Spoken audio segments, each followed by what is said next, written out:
Tender Strands by Martin Dempsey. Chapter 14. Baron Melancron's narrative of his marvellous tales and his amazing battles with the crocodile people.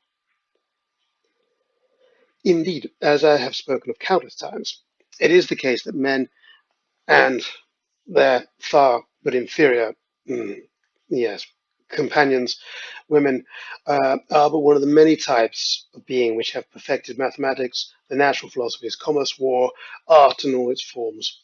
Soon, I powerfully believe, this truth will finally reach mass acceptance, and a war against all other creatures capable of posing a threat to our apparently recent and potentially short-lived dominance over this, our globe.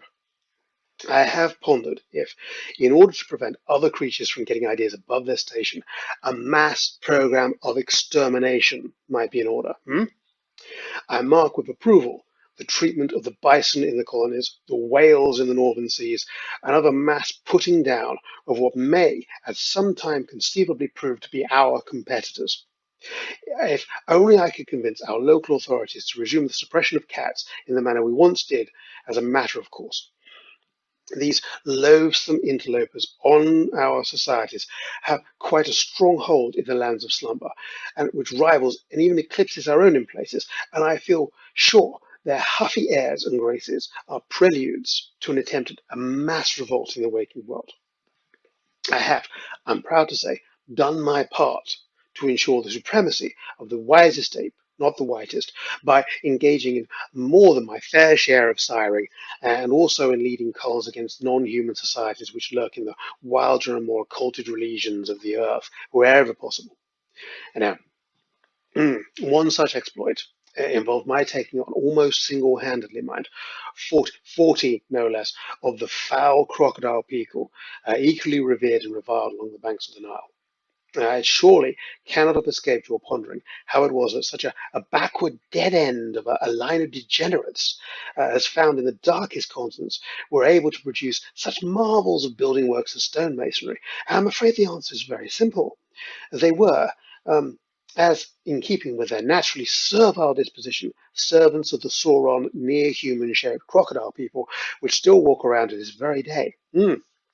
It wasn't until I'd begun my practice of wearing lenses, crafted by my own hands as a result of my interest in lapidary, which had further ignited in the rare, exquisite examples I could acquire in the desert, as long as one had the money and the taste for violence and required to procure them, that I realized that these crocodile people use some form of dust combined with perhaps a natural musk, or perhaps an innate ability to alter the pigmentations of their scale in the manner of some smaller lizards, to pass as humans, as I myself has passed at times as a member of other higher species.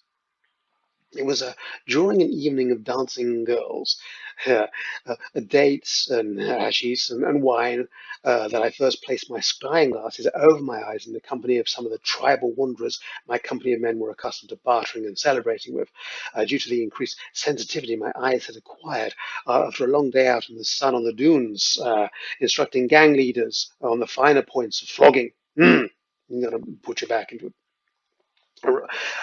Placing these rather finely crafted and complimentary, if I do say so myself, spectacles upon my face, I was shocked to see that many of the elders and workmen, and even a couple of the dancing girls, were in fact the odious lizard-headed monsters often depicted in the primitive works of the pyramids themselves. And immediately, the missing company mascots, horses, and even the apparent deserters all made sense to me. I should, of course, have realized something was up when a company of mine even had deserters. I mean, no man who knew of my reputation or spent more than a few hours in my presence would dare to make an enemy of me without killing me first. Remaining calm, I mustered up my most trusted men. This is to say, the most mercenary and desperate. I found both the insane and the hardened criminal the ideal traveling companion, given my own taste in a particular brand of exploit. As a small group, we cornered each of these preening, overconfident creatures, invited them to a small private exchange, such as a game of cards, or even suggested that one of them or them might accompany myself or some other equally youthfully appearing and unassuming fellow alone, where no doubt they believed they would find easy prey. Now, let me cut to the chase by saying that soon after the Night of Scales, as I like to I like to refer to it as, my entire company found itself equipped with new snakeskin saddles. And the tribes of the Upper Nile treated myself and my brand of merry men with a newfound air of respect.